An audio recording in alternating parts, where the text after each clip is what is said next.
warahmatullahi wabarakatuh. Innal hamdalillah nahmaduhu wa nasta'inuhu wa nastaghfiruhu wa nastahdihi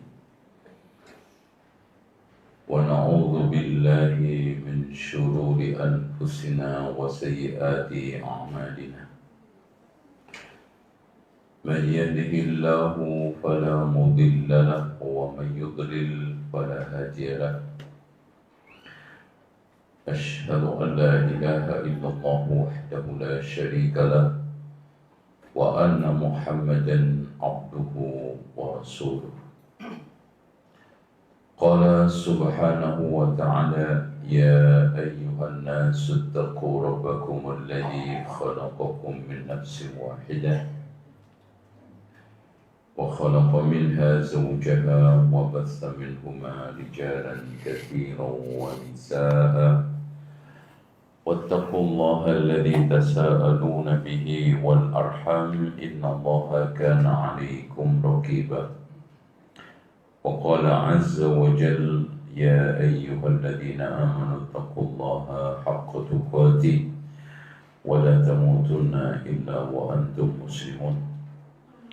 وقال تبارك وتعالى يا أيها الذين آمنوا اتقوا الله وقولوا قولا سديدا يصلح لكم أعمالكم ويغفر لكم ذنوبكم ومن يطع الله ورسوله فقد فاز فوزا عظيما. فإن خير الحديث كتاب الله وخير الهدي هدي محمد صلى الله عليه وسلم وشر الأمور محدثاتها وكل محدثة بدعة وكل بدعة ضلالة وكل ضلالة في النار. Alhamdulillah kita bisa berkumpul untuk menghadiri datangnya para malaikat yang Allah katakan kepada mereka, humul julasa'u la yashqa bihim jalisuhum. Malaikat-malaikat itu menghadiri dari majlis ilmu, majlis zikir. Maka Allah katakan ketika malaikat itu menukas, ya Allah, di antara mereka itu ada yang datang cuma iseng. Humul julasa'u la yashqa bihim jalisuhum. Mereka itu tetap gak rugi berkat yang serius. Ya, jadi iseng semua, serius satu aja gak selesai. InsyaAllah. Dan temanya juga cukup menarik, karena pada akhirnya kita semuanya akan memasuki itu. Cuma kita itu bisa menjadi manusia pesantren atau tidak.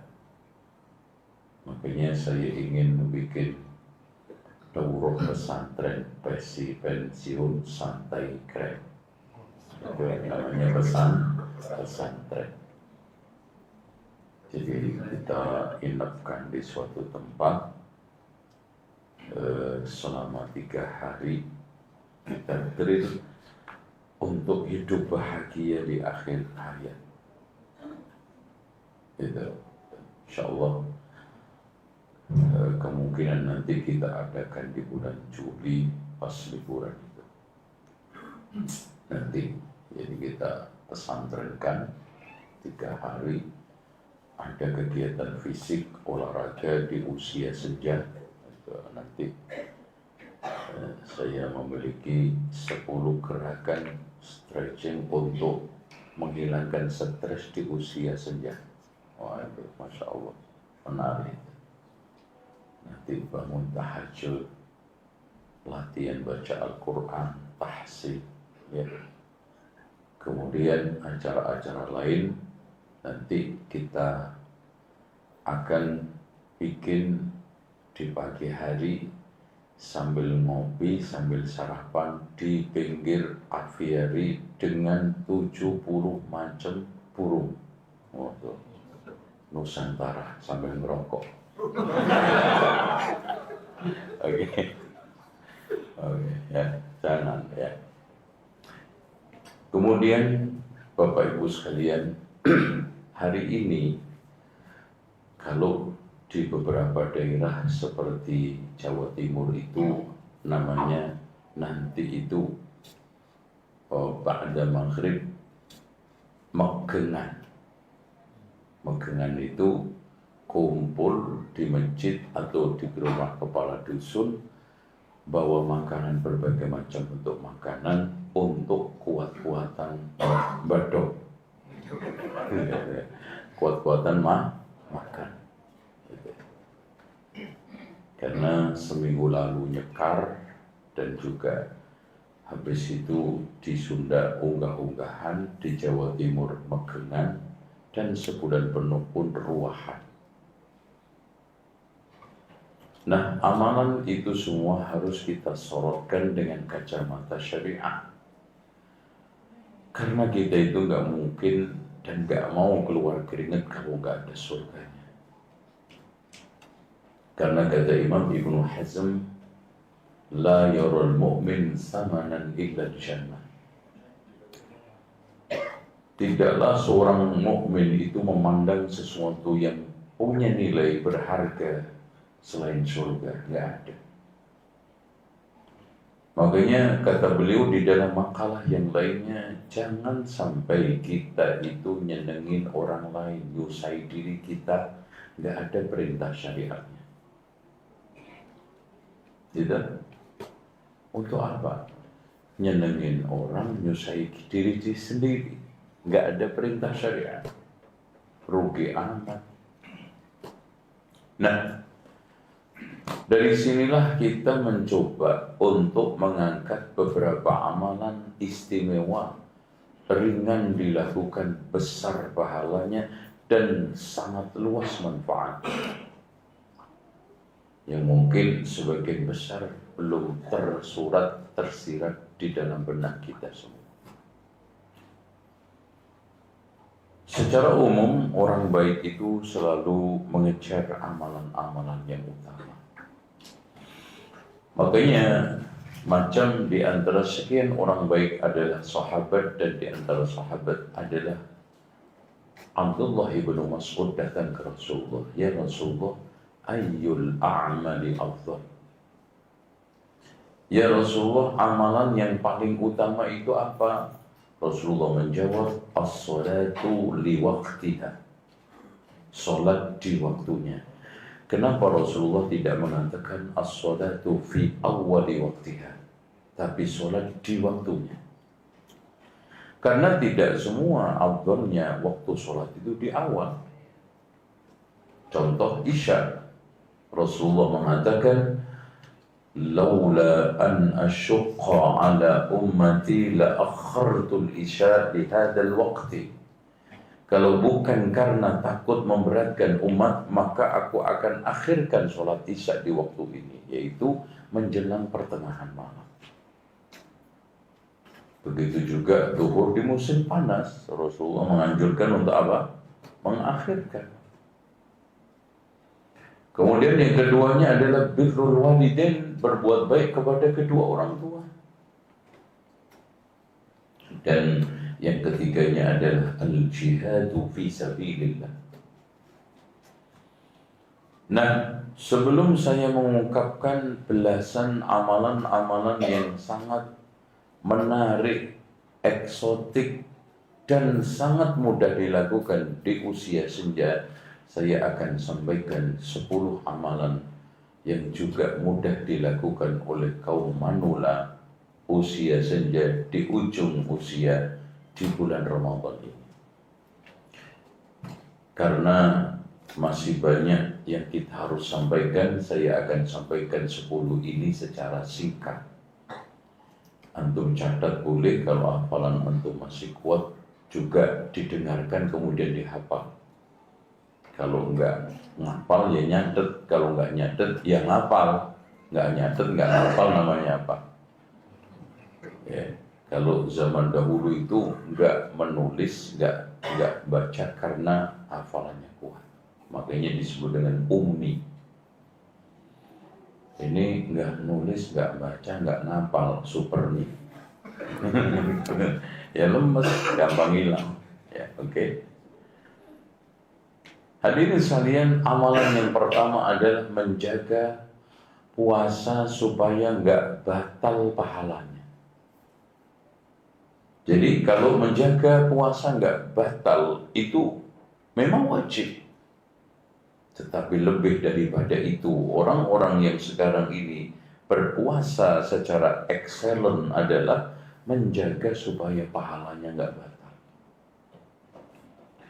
Makanya dari situlah Rasulullah mengatakan laisa siyamu minal akli wasyurbi, bukan puasa hanya sekedar menahan nggak makan nggak minum, walakin siyama minal lahwi warrafath. Namanya puasa itu nahan diri dari yang sia-sia, yang keji. Makanya wa idza saum yaumi ahadikum fala yajhal. Apa? Melakukan tindakan-tindakan kebodohan. Itu nggak patut. Kemudian yang keduanya adalah sholatul tarawih fil masjid, di masjid. Kenapa? Karena Rasulullah mengatakan man qama ma'al imami hatta yansarifa kutiba lahu qiyamul lailatin. Barang siapa yang qiyamul lail bersama imam sampai selesai, ditulis satu malam sholat qiyamul lail. Subhanallah. Akan tetapi bagi orang yang ingin satu menjaga hafalannya, berarti bacaannya ingin panjang-panjang, tidak takut ketimpa kemalasan, dan yang ketiga bisa sholat di akhir malam, dan yang keempatnya tidak takut menggoncangkan, mengacaukan jamaah masjid, boleh di rumah, afdalnya di rumah. Ya, makanya bagi siapa aja yang ingin mengutamakan sholat di rumah tadi itu, syarat 4 itu harus antum penuhi. Jadi kalau ujung-ujungnya males, lebih memilih main-main HP, malah ketiduran, suratnya pun inna atau inna sama kedua Allahu ahad, ya yang mending di masjid. Itu kan 2 surat yang paling dicintai oleh kebanyakan kaum muslimin karena keutamaannya melimpah. Di antaranya mempercepat selesainya sholat. Nah, kemudian yang ketiga adalah berijtihad, bersungguh-sungguh membaca Al-Quran dan mengkhatamkan berkali-kali. Ini sudah harus diletakkan rencana target berapa nih? Berapa kali? Nih muka-muka 10 kali. Ya, kalau 10 kali antum targetkan 5 kali di dalam sholat tarawih, berarti antum sholat di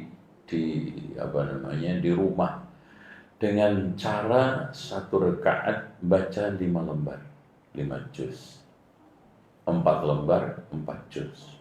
Karena antum bikin 10 rakaat, berarti apa? 1 juz, karena rata-rata 1 juz itu berapa? 10 lembar. Kan enteng toh? Enteng toh?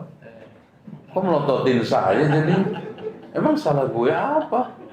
Gue kan memberitahu. Ya. Di luar 5. Caranya antum subuh, ba'da subuh, kalau bagusnya zikir pagi kemudian baca 1 juz. Itu nggak akan ada setengah jam 1 juz. Ya kalau antum bacanya gerodal-geradul ya 1 jam lah, gitu kan. Dan antum jangan minder meskipun bacaan Al-Qur'annya gerodal-geradul, karena Allah kasih pahala 2. Pahala 1 untuk gerodalnya, 1 geradul, geradul dong, dapat 2 sama hantu. Jadi tetap dasarnya kata Rasulullah, man qara'al Qur'ana wa yatata'u fihi wa huwa syakun 'alaihi falahu ajrun.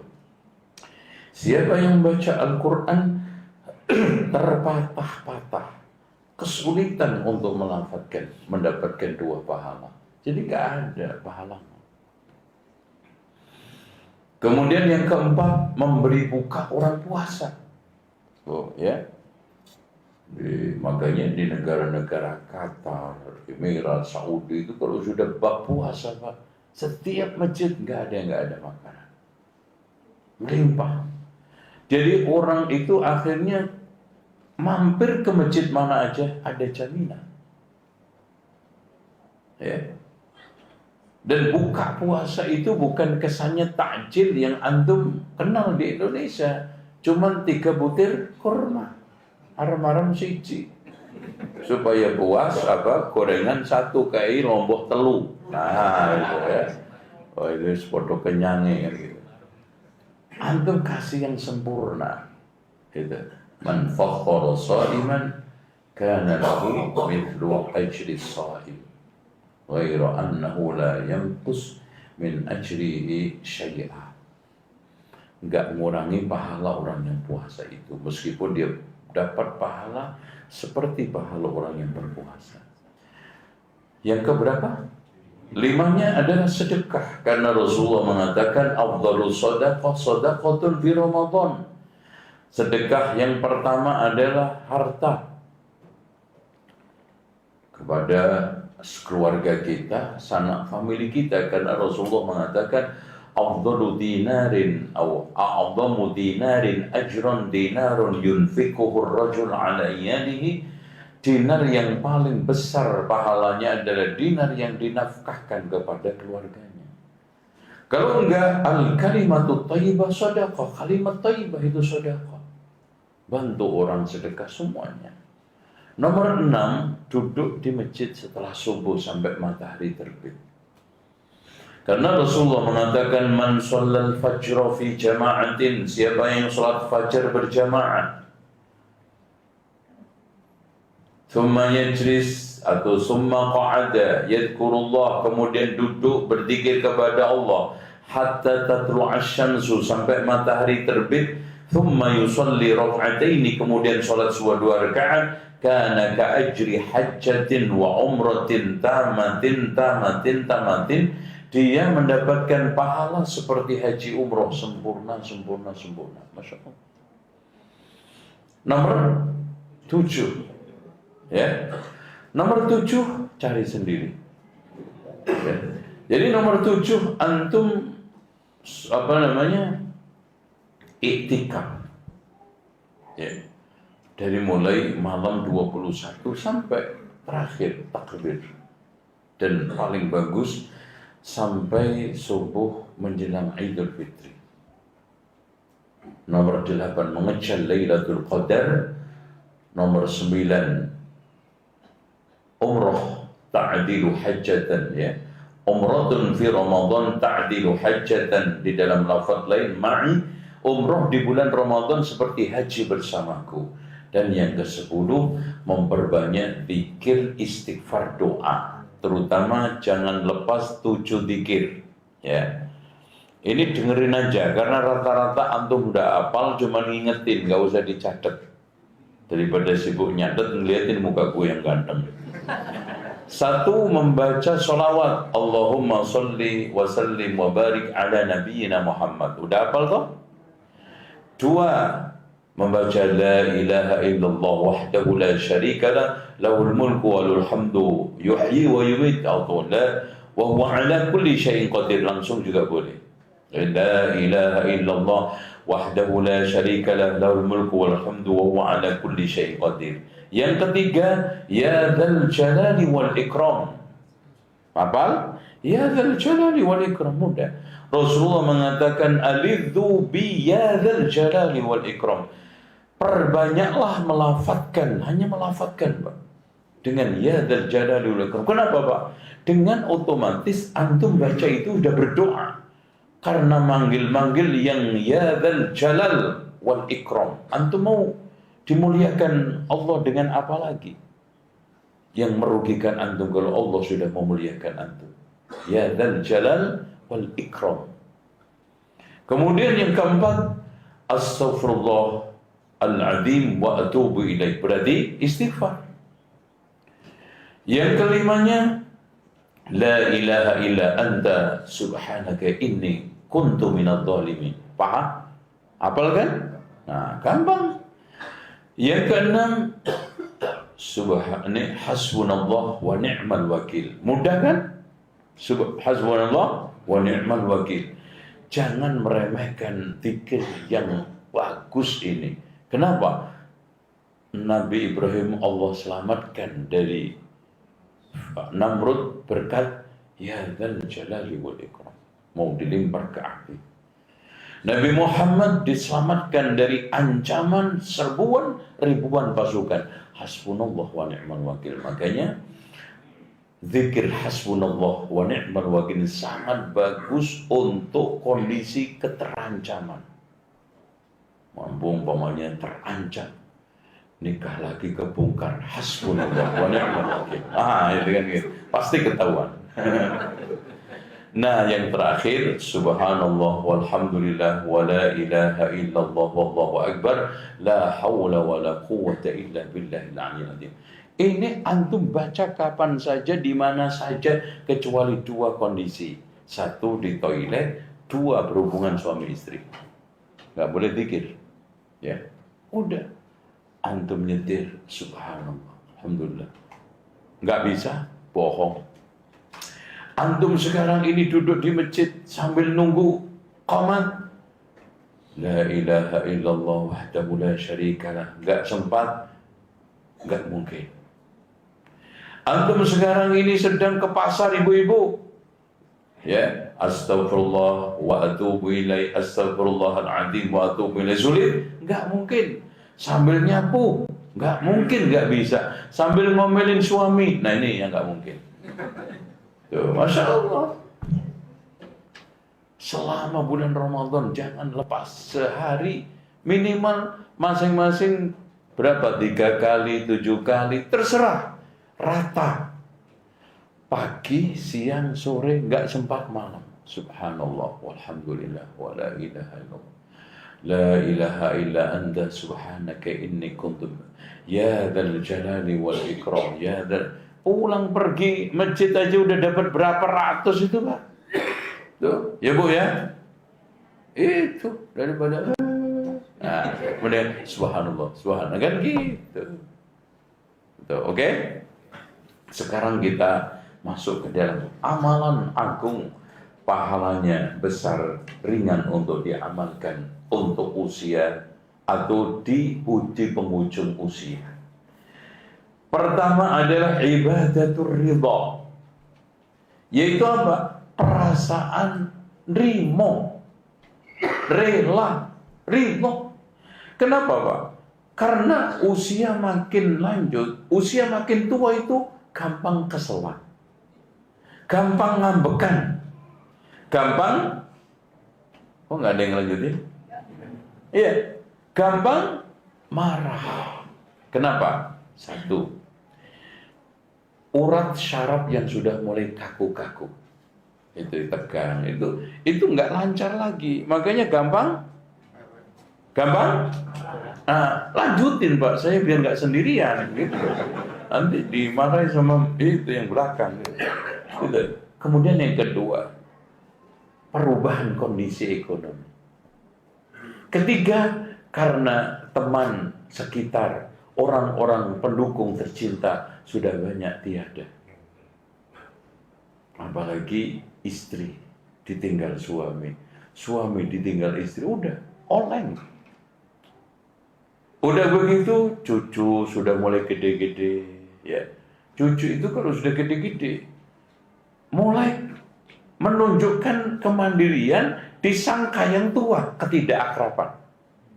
Iya, dia udah sibuk dengan temannya, kuliahnya, keluar masuk, kadang la salam wala kalam, seluman selamat.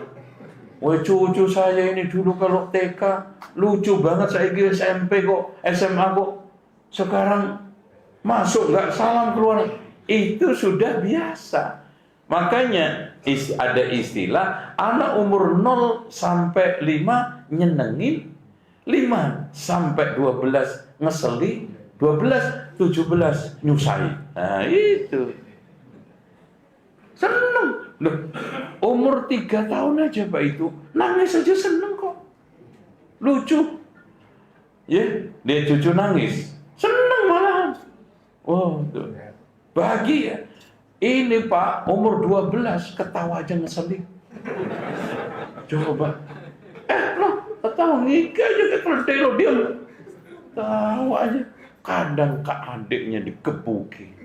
Padahal guyonan, dicekik-cekik. Ngeselin nggak itu? Iya. Udah gitu kuliah nyusahin. Gitu. Nah, dari sinilah perlu ada sikap nerimo. Ya Allah, putusan Allah. Terima kondisi saya sudah umur sekian. Terima akan ketetapan Allah, takdirnya. Entah itu kaitannya dengan materi, dengan sakit, dengan apapun, ridho. Kenapa Pak? Pada akhirnya protes terhadap ketetapan Allah nggak ada faedah, kecewa iya, dan akhirnya menghilangkan pahala. Makanya yang paling bagus apa? Ridho. Nek jari wong Jawa nrimo ning pandum. Apa? Apa yang dibagi oleh Allah itu kita terima sebagai bentuk pemberian yang paling terbaik. Makanya Allah Rasulullah mengatakan ajaban li amrin mu'min inna amrahu kullahu khair. Saya heran terhadap urusan mukmin, semua itu baik, enggak ada yang jelek. In asabatu sarra syakara fakana khairun lahu. Kalau dia mendapatkan nikmat, syukur baik buatnya. Wa in asabathu dharra sabara fakana khairun lahu. Kalau tertimpa tidak menyenangkan, bencana, musibah, ujian, sabar baik buat juga buatnya. Sabar. Makanya di sini kunci. Nikmat syukur, musibah sabar, dosa istighfar. Nah itu aja. Mau apa lagi? Nikmat syukur, musibah sabar, dosa jangan dibalik-balik. Dosa alhamdulillah. Ya, nikmat astagfirullah, lucu. Musibah subhanallah, enggak dong. Ya, nikmat syukur alhamdulillah. Ada walaupun dalam kondisi apapun. Makanya Pak, kalau kena ujian masih juga disuruh alhamdulillah.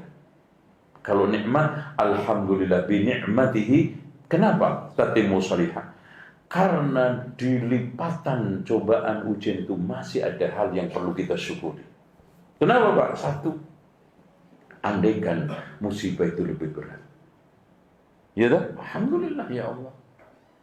Yang rusak mobil saya, anak istri masih auto selamat. Alhamdulillah. Kedua, andaikan musibah itu menimpa agama antum, murtad, sesat. Alhamdulillah ya Allah, yang kena berubah dunia saya. Kedua, orang yang kena musibah lebih berat dari antum itu lebih banyak. Nggak antum sendiri. Dan yang keberapa? 4 ya. Kalau antum cari gantinya pahala di akhirat lebih besar, musibah itu akhirnya berakhir dengan penuh nikmat. Gitu. Nah dari situ antum gak akan gersulo, gak terlalu ya apa tore, nah jadi wong Jawa Timur. Gimana sih hidup kok nelangsa begini? Kayak manusia paling sengsara di muka bumi. Enggak ada itu. Karena ternyata semua orang juga punya masalah dan ujian. Bedanya bisa keluar atau tidak dengan pahala. Itu aja. Ada yang malah keluar dengan azab. Ada yang keluar dari ujian dengan nikmat. Oke, itu ya.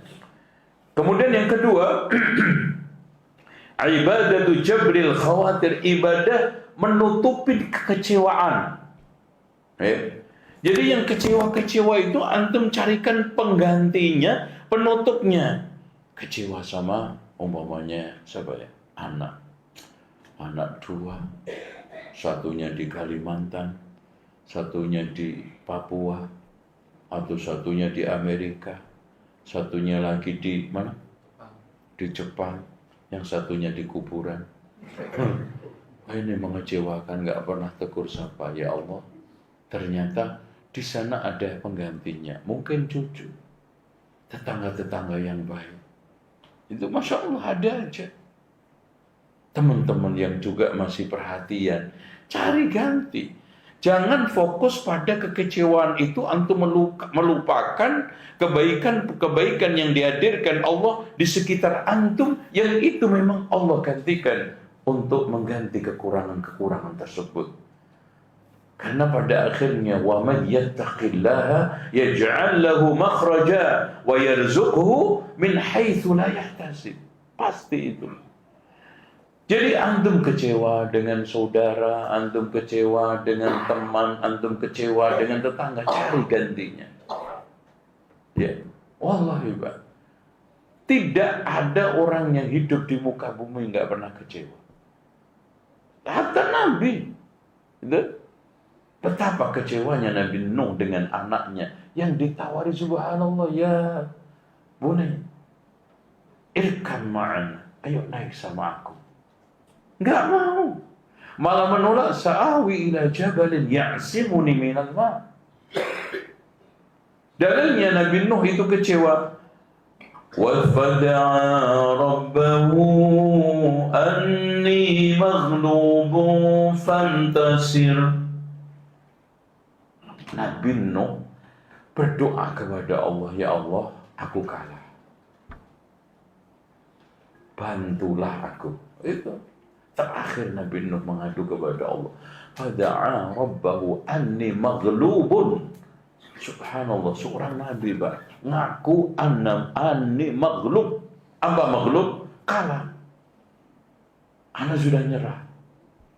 Setelah apa? Inni da'awtu qaumi laylan wa nahara. Aku dakwai mereka siang malam.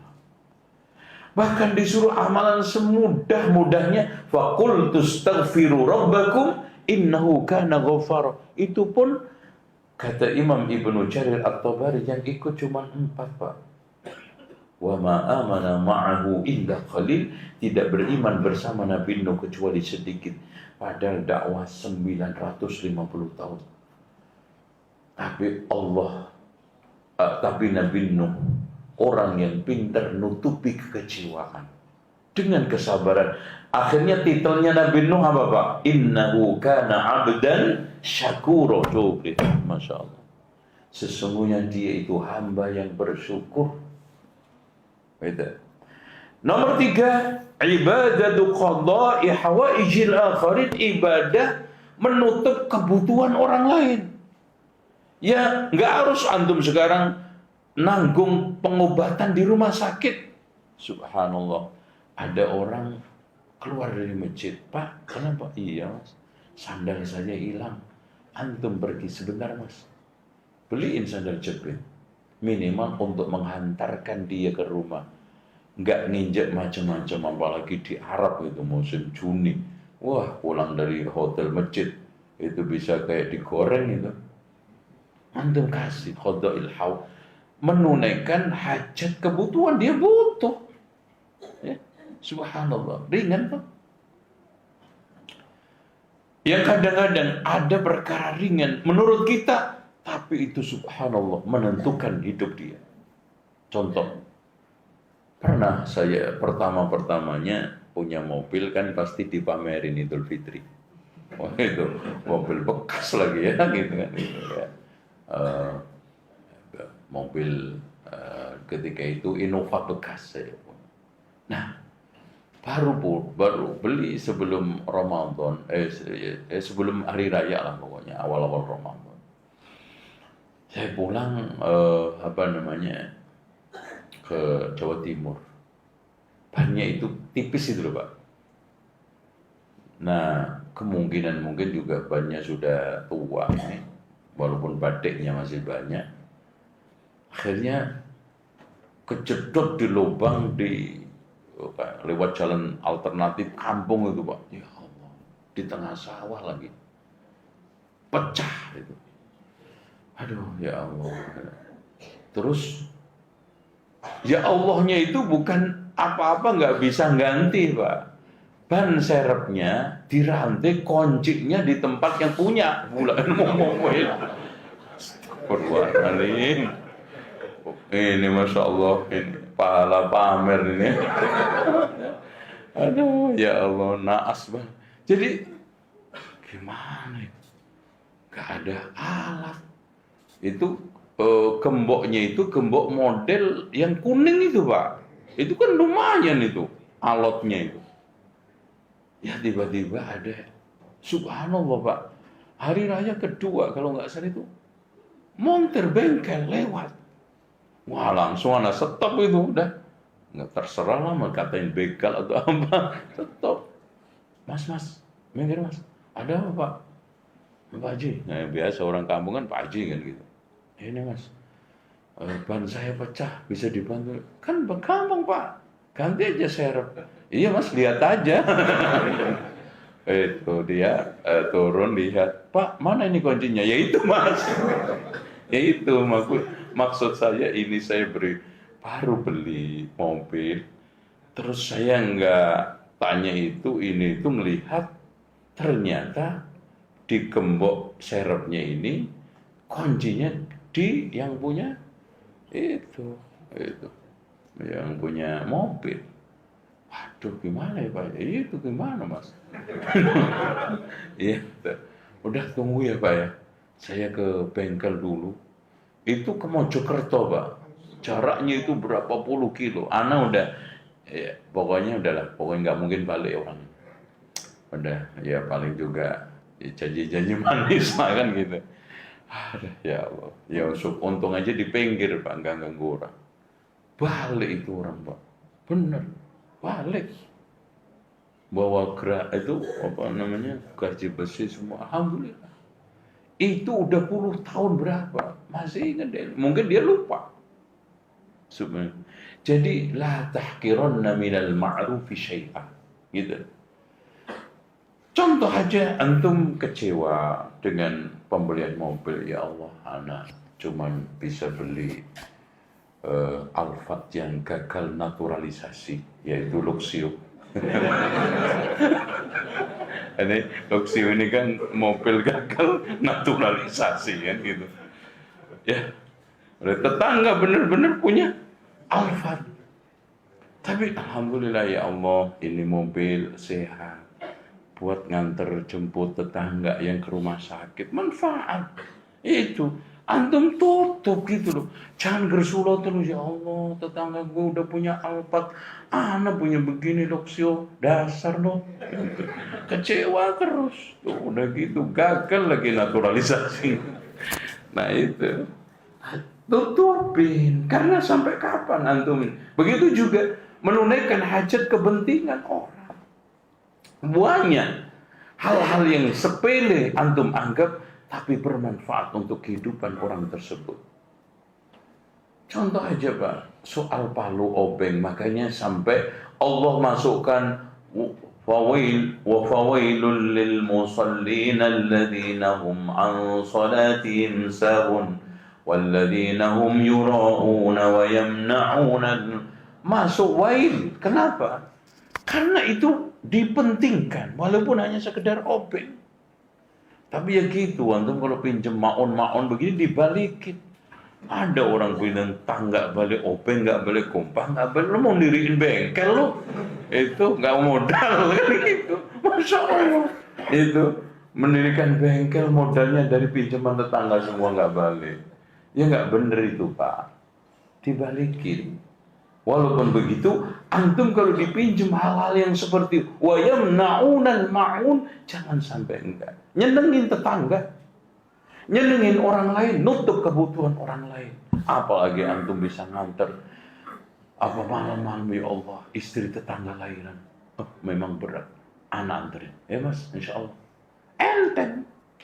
Itu subhanallah Pak, menentukan hajat hidup dia. Lahiran normal, enggak normal.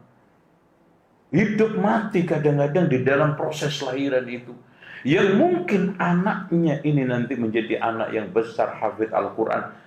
Masya Allah, ini dulu anak ketika lahiran saya antri ke rumah sakit. Mudah-mudahan anak dapat bagian daripada apa? Pahala ketika itu. Noh, Masya Allah. Gitu Pak. Ya. Kemudian nomor berapa? Nomor? Ya cari sendiri. Mana tadi? Oke. Nomor 4, ibadatul kalimatit thayyibah shadaqah, ibadah dengan bertutur kata sopan. Makanya di sini ada istilah kesopanan dalam berbahasa. Pak, kesopanan dalam berbahasa, public speaking itu bukan ilmu Eropa. Bahkan di Islam lihat, Allah menganjurkan kita qaulan sadida yang tadi kita baca. Apa itu apa? Ucapan itu harus benar. Terus kemudian qaulan karima, ucapan itu harus memuliakan orang. Qaulan ma'rufa, ucapan itu harus baik. Ma'ruf itu secara urfan ada istiadat, urfan wa syar'an secara syariat juga enggak salah. Ada qaulan lagi maisura, ucapan itu harus mudah untuk ditangkap, enak untuk didengar. Ada qaulan baligha, ucapan itu harus tepat sasar, ya padat singkat tapi pas, kan gitu. Ada lagi ucapan itu qaulan saqila, Masya Allah. Jangan mudah-mudah ngomong gitu loh. Ini berat konsekuensinya. Makanya Rasulullah mengatakan man somata naja, siapa yang diam selamat. Karena banyak ngomong itu, kata Umar bin Khattab, siapa yang banyak omongannya banyak keplesetnya, siapa yang banyak keplesetnya banyak salahnya, siapa yang banyak salahnya dosanya lebih banyak, dan siapa dosanya lebih banyak neraka lebih pas untuk menjadi tempat tinggalnya. Ya contoh aja manggil orang, Mas, itu kan rumahnya. Parti, kan beda. Tuh, makanya namanya Parti sama Syahri terkenal nih, sebentar lagi kan disebut terus nama itu Soma Hodin Anadai Parti Syahri. Sebut aja tiap masjid itu terkenal itu Parti sama Syahri. Itu contoh Mas Rasulullah aja Pak, coba lihat ketika mengirim surat kepada Heraklius, enggak mentang-mentang kafir itu dasar kepet, enggak. Rasulullah tulis surat ila adhimir Rum, kepada pembesar Romawi. Kesopanan dalam berbahasa itu penting.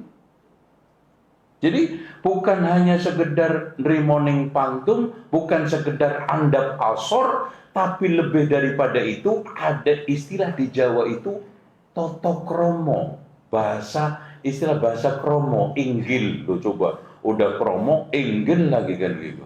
Itu.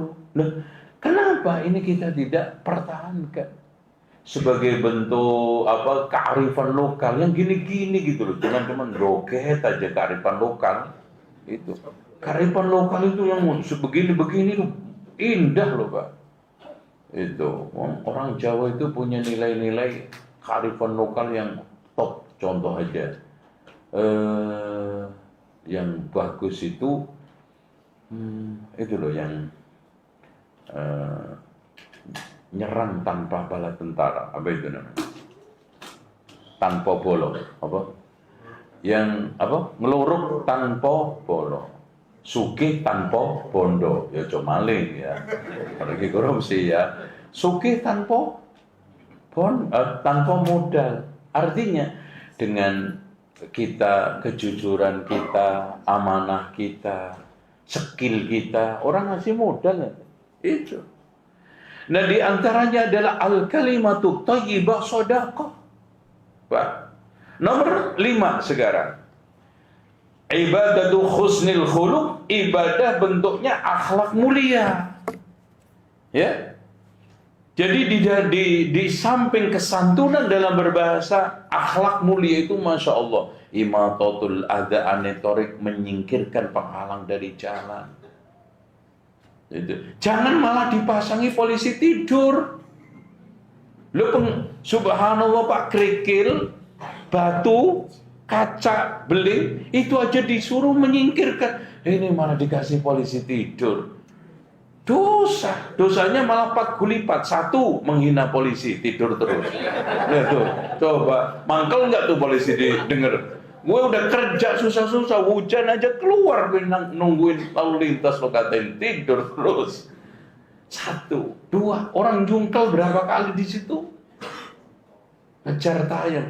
Dan kalau Pak, kalau itu antum terpaksa masang polisi tidur, antum koordinasi dengan Dishub, itu ada standarisasinya, jalan mana yang boleh dipasang, jalan polisi tidur lah ya. Terus kemudian besarannya, tingginya itu ada ukurannya. Yang bagus tahu nggak Pak, yang standar di Cijantung tuh, kalau antum masuk komplek itu tentara itu baru standar, enak, tapi pelan. Ini kadang-kadang tinggi kecil, mutiar, ngeliat syukurin. Iya, udah nggak kelihatan kecil tinggi itu, waduh Bapak, itu di pantat kemengnya, sampai berkilo-kilo itu nggak sembuh-sembuh. Itu yang dosa siapa? Yang masang. Terus hajatan di tengah jalan, lo bayar pajak sama, tuh pakai jalan. Makanya saya katakan haram hajatan di jalan, bikin tabligh akbar di jalan, ganggu orang. Apalagi jalan yang itu adalah jalan umum. Orang lewat ke rumah sakit, emergensi, ambulan. Orang yang juga hajatan, orang macam-macam, termasuk pernah Pak saya terlambat. Karena mau masuk kompleks semua ya sama-sama. Ini kajian memanfaatkan liburan ini tabligh. Nyari jalan ke masjid itu sampai terlambat. Itu. Padahal kalau memang mau di gedung nyewa, jangan ingin gagah gratisan. Udah gitu pakai sound horeg lagi. Udah dosanya 40 lipat itu. Dihindari itu. Akhlak mulia itu innama bu'istu liutammima makarimal akhlak. Akhlak itu adalah tujuan Rasulullah diutus. Karena apa? Akhlak yang baik itu menghantarkan seorang itu darajatul qaim was-shaim, derajat orang puasa dan qiyamul lail. Enggak ada lagi. Makanya minum dengan tangan kanan, akhlak.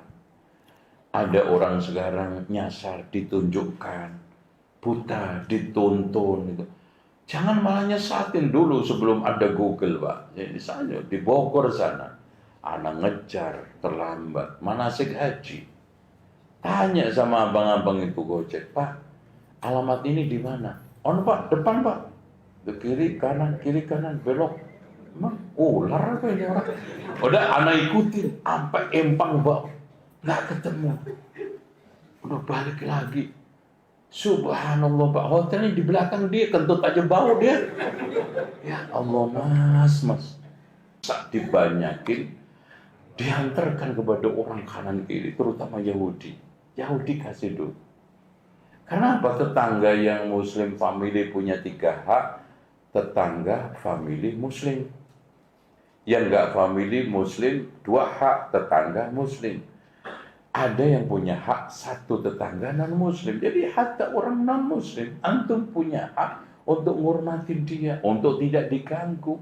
Loh, ini akhlak banyak sekali. Kalau kita belajar secara akhlak adab, Masya Allah ya. Nomor 6, nah ibadatu zakatil ilmi, ibadah zakat ilmu. Segala sesuatu ada zakatnya, zakat ilmu diajarkan. Dan ini tidak harus agama, walaupun utamanya ilmu agama. Antum sekarang tahu ilmu apa ya?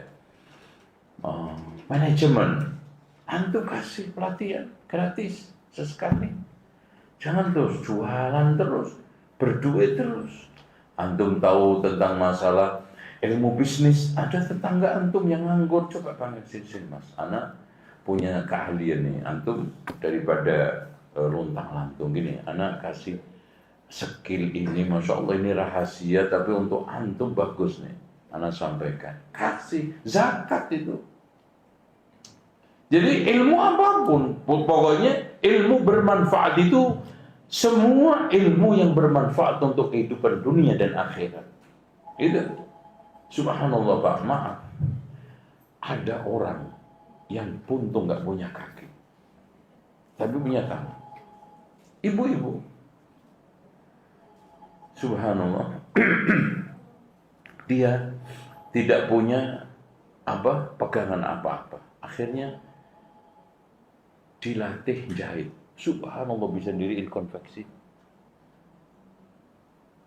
Dan itu Masya Allah rutin nawarkan seragam ini. Kita beli, kita pesan. Manfaat. Coba bayangin kalau tidak ada atau malas ngajarin dia jahit. Dia coba bayangkan. Dengan keterbatasannya. Gitu kan. Coba berapa manfaatnya suami istri buta. Tapi dia punya apa? Manfaat. Ilmu bisa mijet terapi. Manfaat. Zakat ilmu antum ajarkan gratis ke dia. Makanya ilmu agama apalagi yang gratis pakai bayar, terus nanti di hotel, nanti juga orang-orang yang miskin nggak bisa datang, cuma nonton di YouTube, syukurin loh kayak gitu kan gitu. Jangan ya, kasihkan sebagaimana antum dapat gratis ke umat juga gratis. Kita buka siapapun maksudnya silahkan. Gak ada segmen tertentu. Rasulullah majelisnya ada Abu Bakar, ada Umar, ada Bilal Pak. Ada Khobab bin Nuril, budak. Kayak gitu. Zakatul ilmi. Nah, berikutnya nomor 7. Ibadatul tafa'ul wal amal billah. Nah ini, ibadah optimis dan semangat hidup. Jadi jangan dikira Pak, ibadah itu cuma wirid. Termasuk bersikap optimis, tidak putus asa. Itu adalah ibadah mudah yang kita bisa amalkan setiap saat. Optimis menghadapi sakit. Ya Allah, insya Allah suatu ketika Engkau akan berikan obatnya. Optimis terhadap berbagai macam kekurangan. Optimis terhadap berbagai macam hal-hal. Wala yai'asu min rauhillahi illal qaumul kafirun. Tidak ada yang bersikap putus asa kecuali orang kafir, karena nggak ada harapan lagi di akhirat. Kita, Masya Allah, sengenes-ngenesnya kita, Pak. Kata Rasulullah SAW, ad-dunya jannatul kafir wa sijnul mu'min. Sijnul, kenapa?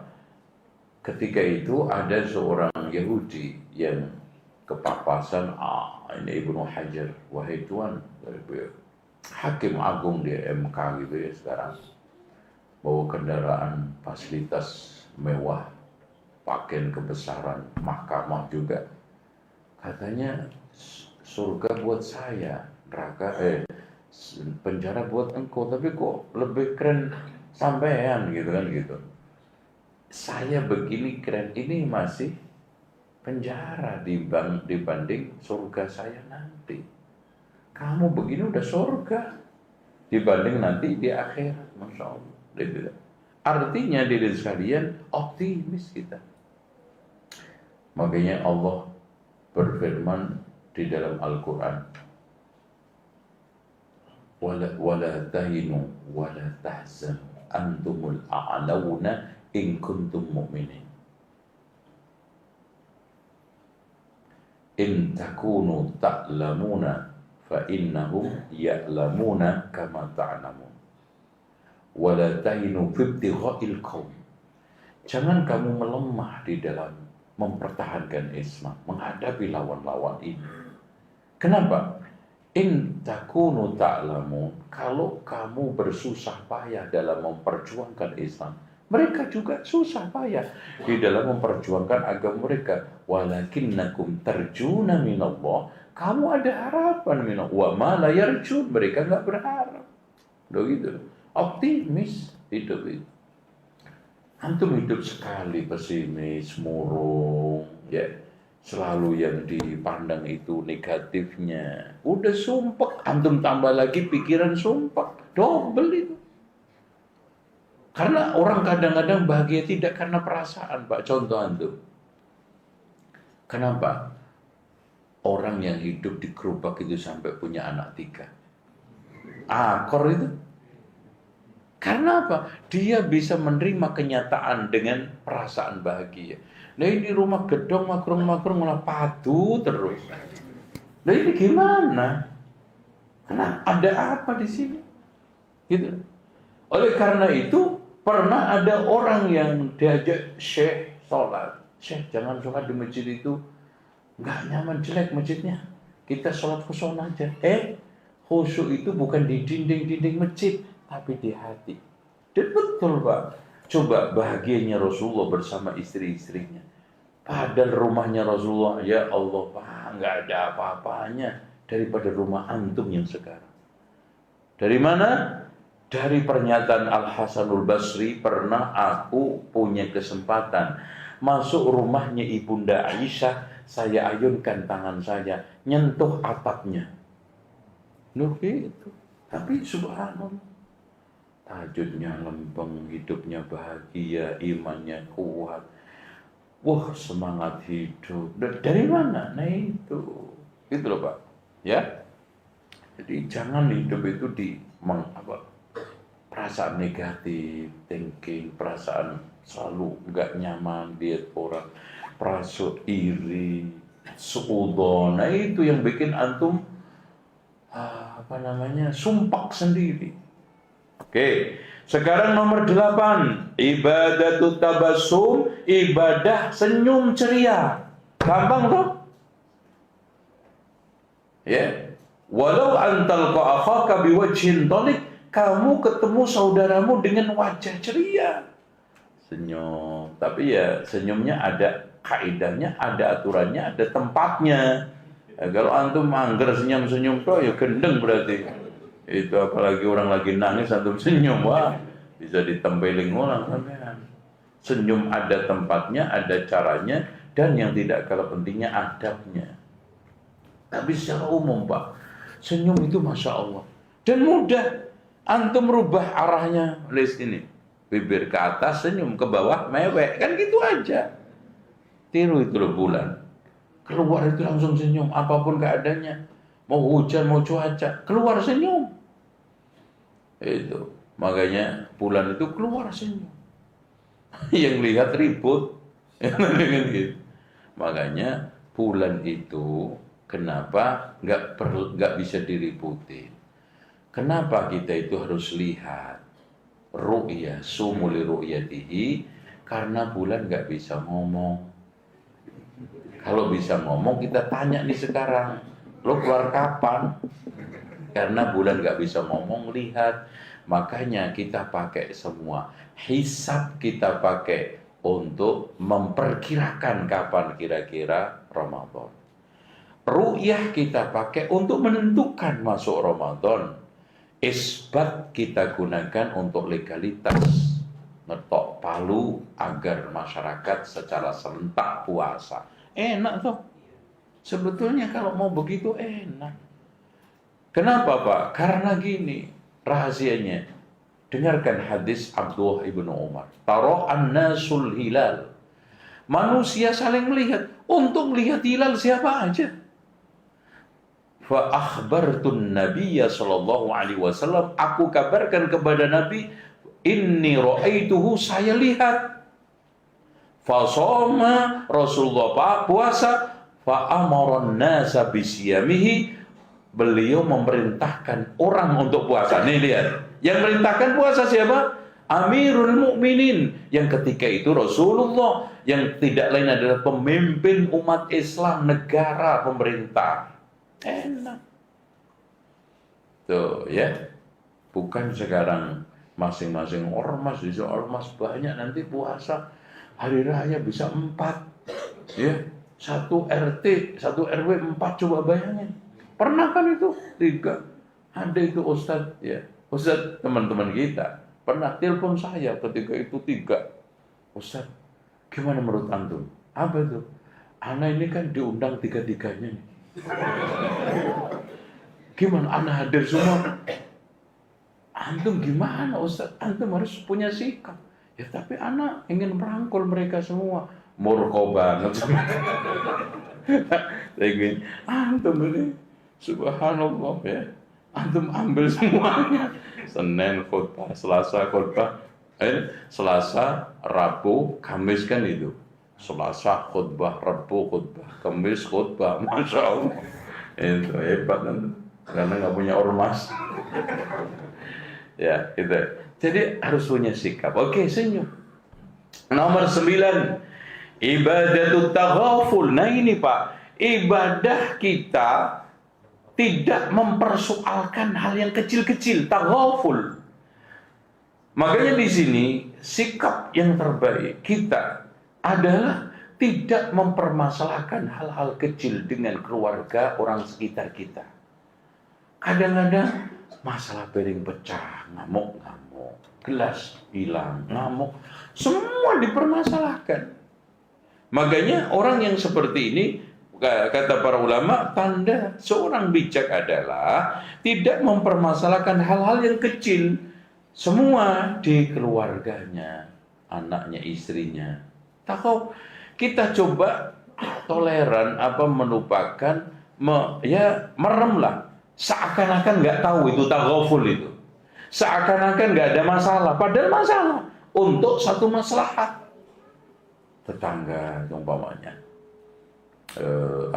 yang tadi itu minjem openg nggak balik, ya udahlah, anak beli lagi, gitu aja, beli aja. Daripada antum tengkar soal openg nggak sapa-sapaan sampai Idul Fitri baru maaf-maafan, itu mendingan anak beli lagi. Openg juga nggak ada 50.000 kok Pak, udah kan gitu aja. Sekarang ada toko non muslim, murah senyum, murah barangnya juga bagus-bagus. Ini Pak Haji expired, murah, mahal senyum, mahal barangnya. Ya udahlah ke Pak Haji aja deh. Ya udah urusan taghaful. Apalagi sama istri yang katanya Rasulullah itu diciptakan dari tulang rusuk. Semua perempuan, antum pindah kemana aja tulang rusuk. Udah. Ada tulang lunak masih mendingan, apalagi tulang punggung. Tulang rusuk. Sudah, antum kemanapun, cari merek apapun, ujung-ujungnya perempuan itu seperti kerupuk. Antum tahu nggak kerupuk? Gampang remek, 2. Antum lihat sekarang dari posisi lebarnya. Wah, ini lebih lebar nih.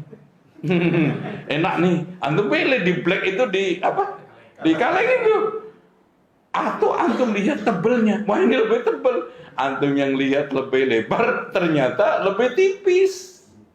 Antum lihat sekarang tebelnya lebih kecil, itu aja. Ujung-ujungnya kerupuk, remek, takarannya sama dari sono. Gorengnya aja kebetulan nggak pas. Itu ada yang kisut, ada yang nggak matang, ada yang ini kerupuk. Ujung-ujungnya ya udah beda-beda dikit, maafin gue, gitu kan gitu. Itu ya, paham? Paham nggak nih gue? Tanya, diem aja loh. Ya. Nah, sekarang selanjutnya nomor 9 adalah ibadatul imhalis sabr. Ibadah menahan penuh dengan kesabaran untuk mendapatkan nikmat yang sedang ditunggu. Ibadah menahan penuh kesabaran untuk menunggu nikmat yang sedang ditunggu. Istri mau lahiran, sabar. Suami mau naik pangkat, sabar, nggak usah nadar-nadar. Nanti kalau naik pangkat, itikaf di Masjidil Haram, naik juga kagak itikaf. Nah itu, sabar. Ini juga sakit, ini juga anak mau sekolah, anak mau gede, semua Pak, Masya Allah. Dalam hal apapun, ada posisi kesabaran nunggu menahan sesuatu yang akan. Itu. Kalau sabar terkena, itu sih sudah wajar. Ketatap, sudah wajar. Ini sabar nunggu. Wa ma sabruka illa billah. Makanya Allah mengatakan wasabiru. Kenapa? Wasbiru, sabarlah, wasabiru. Wasbir untuk diri antum, wasabiru untuk orang lain. Di luar antum, wasabiru, warabitu, terus. Nah, kan gitu. Nomor 11, ibadatu waqfi syai'at indah. Nah, ibadah menahan gosip yang ingin antum sebarkan. Wah itu kan gatel kan Pak? Iya Bu? Iya nggak Bu? Kok nggak dengar nih? Gatel. Wah ini tetangga ini Mas katanya melihara tuyul. Ana dapat buktinya. Gatel nggak cerita? Gatel. Waduh, pengennya ngomong. Tahan. Itu si Anu itu kawin lagi. Waduh, apalagi ibu-ibu kalau ngerumpi ngumpul itu Masya Allah. Itu biasanya bahasanya itu seru-seru. Makanya pakai recruitment. Jadi anggota nih gosip itu direkrut ya. Ada seleksi. Oh jangan Mbak, bahaya itu Mbak. Jangan. Nah itu tuh cocok. Di seleksi, rekrutmen, cocok. Nah, mulai pembukaan. Itu kan terus kemudian tematik. Masya Allah kalah tabligh akbar. Itu tematik. Gaji-gaji tetangga gitu. Oh, itu bahas detail. Nah, dan menarik. Makanya kelebihan perempuan 5 diantaranya doyan ngobrol. Jarang ada perempuan bertiga ketemu nggak ngobrol. Makanya kata Taufik Al-Hakim, saya itu dianggap laki di tengah laki paling cerewet. Ternyata kumpul sama ibu-ibu paling pendiam. Laki itu tetap aja kalah. Itu ada aja. Dan pembukaannya itu menarik. Masya Allah Mbak, mudah-mudahan. Berdoa kan. Kita semua dilindungi oleh Allah, sikap sombong, pelit, angkuh. Kayak itu Mbak, ya Allah Mbak. Aduh, sudah lama kesel banget sama dia. Nah, subhanallah, udah diaminin 3 kali. Amin. Subhanallah. Kayak itu sebelah ya Allah. Aminnya batal deh. Gitu. Nah, selanjutnya adalah 12 ibadah tarku syai'in la ya'ni. Meninggalkan sesuatu yang enggak ada gunanya. Jadi, enggak ada faedah. Makanya Masya Allah Pak, pertanda orang itu, kata Abu Hamid Al-Ghazali, pertanda orang itu ditelantarkan oleh Allah menyibukkan sesuatu yang tidak ada kaitannya dengan tujuan hidup, yaitu ibadah. Itu tanda orang. Tarku syai'in la ya'ni. Makanya tadi saya katakan prinsip seorang mukmin itu tidak mau keluar keringat kalau nggak ada surganya, gitu loh Pak. Tanya antum, ini kegiatan ada surganya enggak? Kalau enggak, rugi saya. Ada surganya, oke. Karena apa? Karena tarku syai'in la ya'ni itu pertanda kebaikan Islam seseorang, kata Rasulullah, min husni islamil mar'i tarku syai'in la ya'ni. Tarkuhu ma la ya'ni. Tuh.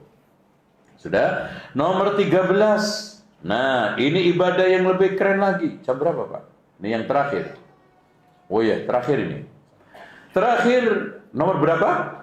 13. Ibadatu idkhalis surur. Ibadah memasukkan rasa senang ke hati orang. Nyenengin suami, ngizinkan kawin lagi. Ibadah enggak itu? Ibadah. Itu top. Noh, kok melototin gue? Itu. Makanya Rasulullah mengatakan, ahabbun nasi ilallahi anfa'uhum linnas. Manusia yang paling dicintai oleh Allah adalah yang paling bermanfaat untuk manusia. Wa ahabbul a'mali ilallahi sururun tudkhiluhu ala mu'min. Dan amal yang paling dicintai oleh Allah adalah rasa gembira yang antum masukkan ke dalam hati orang mukmin.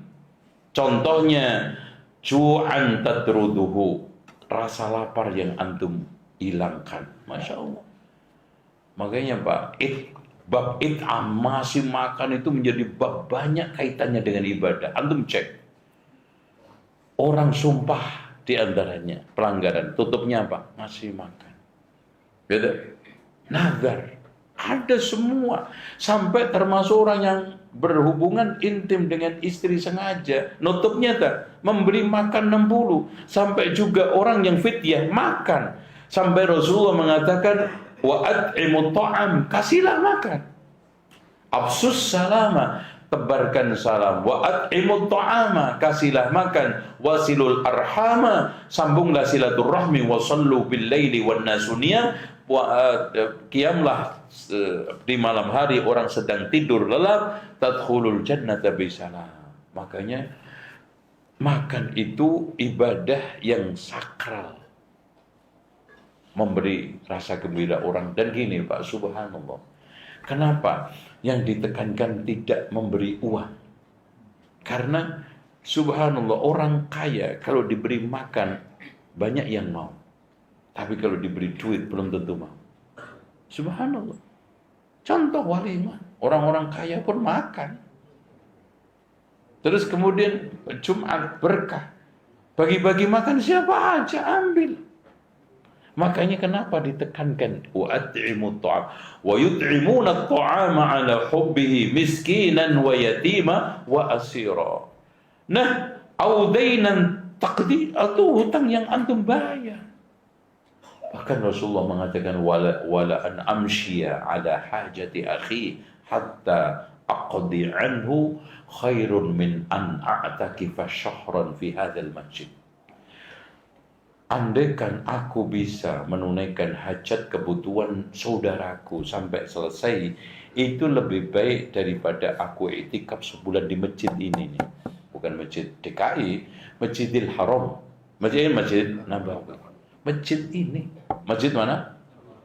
Masya Allah. Ya, saya kira itu cukup. Dan secara umum ibadah itu ada 3.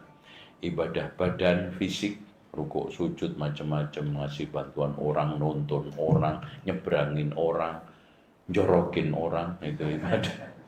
Nah, yang kedua adalah ibadatul lisan, yaitu zikir, istighfar, zikir pagi, sore, baca zikir 7 tadi, ceramah, nasihatin orang. Ada zikir, ada amal ibadah qalbi, iman, takwa, tawakal, takut kepada Allah, macam-macam, ibadatun qalbiyatun. Ya, ada waktu 15 menit. Kalau nggak ada, ya anak pulang lebih baik. Karena besok, ya insya Allah, kira-kira besok, nggak ngomong ini tadi. Kalau ada apa dingin nih. Bismillah. Bismillah. Lupa. Ya. Pada jemaah dipersilakan ada yang ingin bertanya terkait materi dari Ustaz.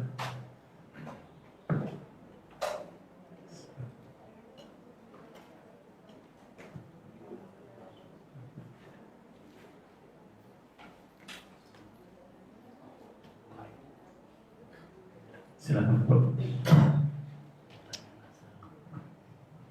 Assalamualaikum warahmatullahi wabarakatuh. Ya, siap. Belum lama ini ada informasi penetapan dari pemerintahan kerajaan Arab Saudi masalah taraweh 13 rakaat dari 23 rakaat. Iya.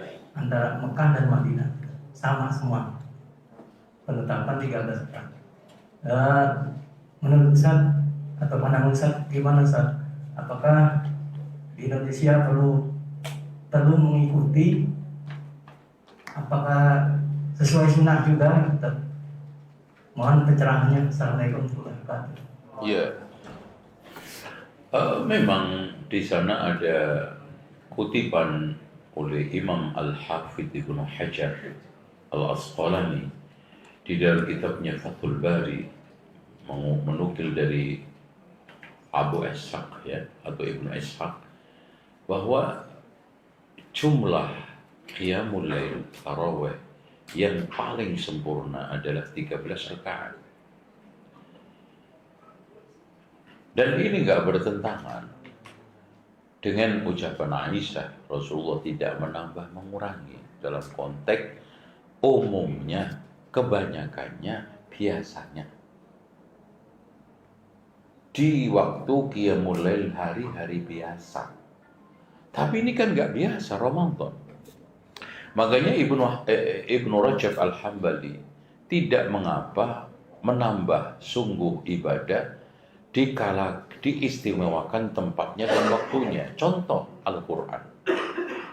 Rasulullah mengatakan lam yafqah man qara'al Qur'ana aqalla min 3.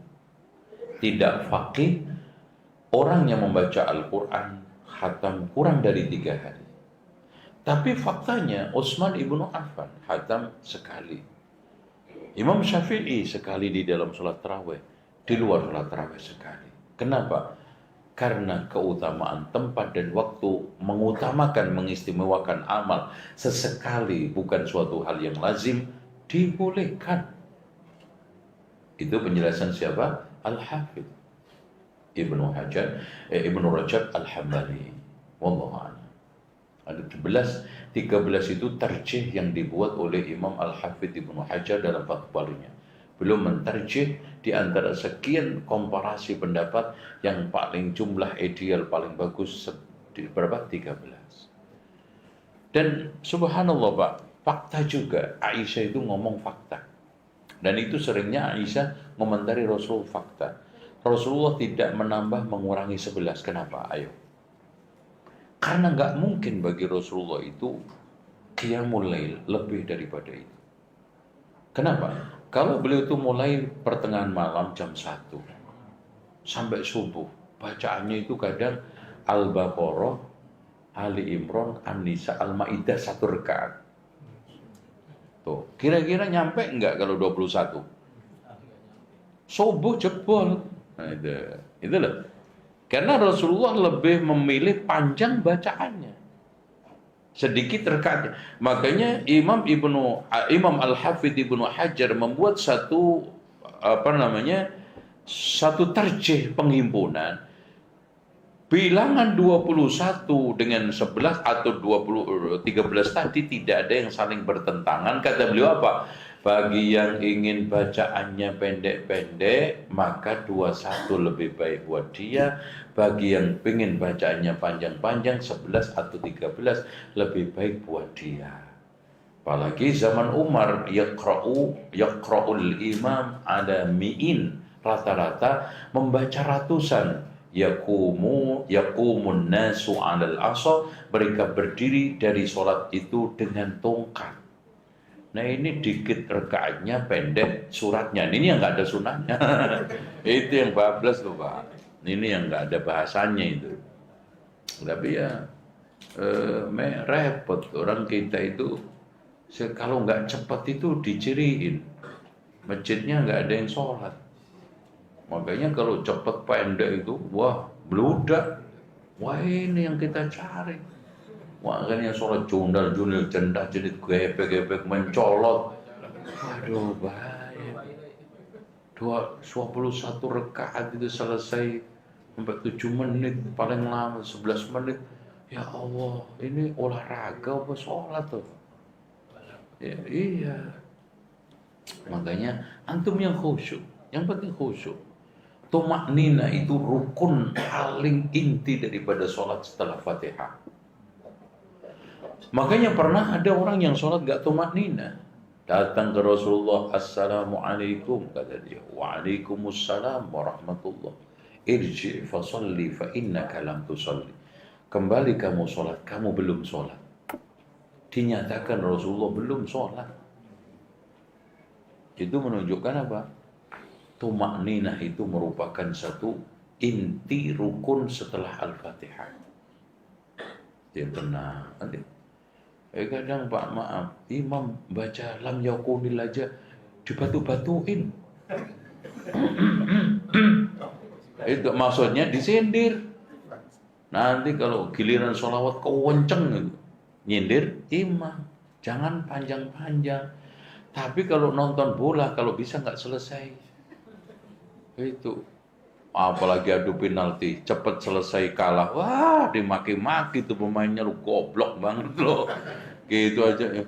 Pak pengennya dua-duanya itu nggak masuk-masuk. Terus sampai kakinya jebol gitu. Itu giliran bola minta lama, giliran pertunjukan apa masih ketagihan. Ini sholat, Pak.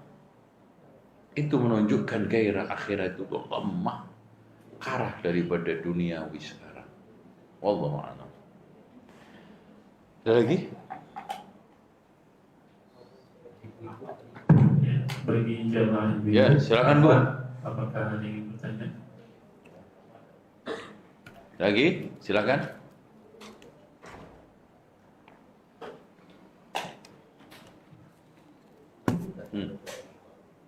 Apabila ada izin Ustaz, mau bertanya sih. Hmm.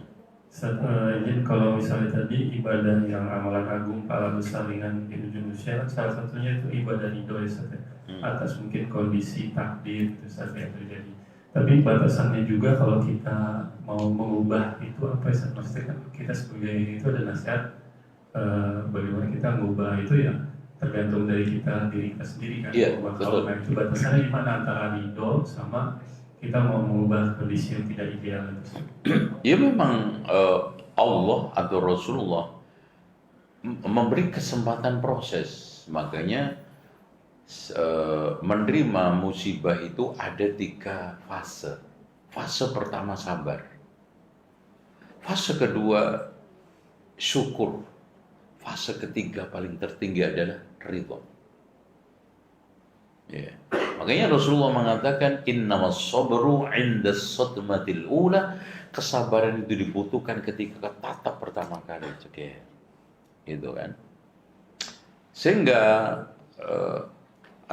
alladzina idza asabatuhum musibatun qalu inna lillahi wa inna ilaihi raji'un ulaika 'alaihim salawatun min rabbihim wa rahmah.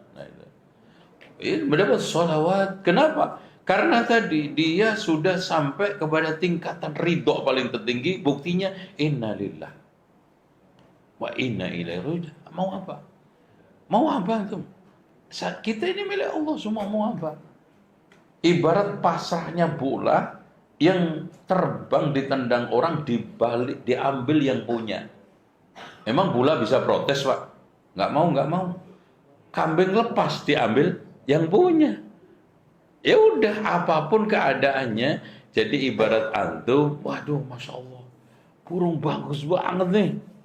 Wih, ini mahal nih. Antum nangkep, alhamdulillah.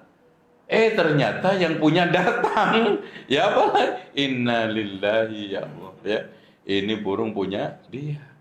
Wa inna ilaihi raji'un. Udah, mau apa? Makanya ketika kena musibah bacaannya apa? Sebelum inna lillahi ma akhadh. Milik Allah dia ambil. Walahu ma akhadh. Dan milik Allah yang diberikan. Wa kullun ila ajalin musamma, masing-masing punya batas. Ini lihat batasnya habis kan? Beda dengan ini. Walaupun nanti juga habis, antum habisin berkah ini. Bekas saya ya. Bagus ya. Semua batas subhan. Sampai ini aja tinggi batasnya ada. Besar batasnya ada. Ini semua ada. Beda-beda bentuk. Oke, ini beda sama ini. Tapi ada batasnya, takarannya. Antum kasih sekarung, nggak muat. Antum mau paksain ini sekarung, jebol. Ada batasnya. Baterai ini aja ada batasnya, daya tampung. Semua. Kita juga ajal mau apa? Sudah diambil yang punya. Inna lillahi wa inna ilaihi raji'un. Mata diambil yang punya. Dimulai dari kurangnya. Telinga diambil yang punya. Semua kaki, tangan. Ya Allah. Lillahi ma akhadh wa lahu ma a'ta wa kullu syai'in 'indahu ila ajalin musamma. Fal tasbirna wal tahtasib. Sabar, cari pahala. Itu ya, itu Mas ya. Saya kira itu jam 11 juga, ibu-ibu boleh pulang, nggak apa-apa. Barangkali nyiapin megengan, ya. Nanti makan-makan ya, supaya besok nggak kangen-kangen lagi, nyate rombolo, ya. Barangkali kangen sate, apa aja. Insya Allah kita awali puasa Ramadan 1 dengan kesolehan, 2 dengan hati yang bersih, 3 dengan mental prima, dan yang keempat manajemen waktu. Bekal masuk Ramadan 3. Kita akhiri dengan doa kafaratul majlis. Subhanakallahumma wa bihamdika asyhadu an la ilaha illa anta astaghfiruka wa atubu ilaik. Wa sallallahu ala Muhammadin wa ala ali Muhammad walhamdulillahi rabbil alamin. Wassalamualaikum warahmatullahi wabarakatuh.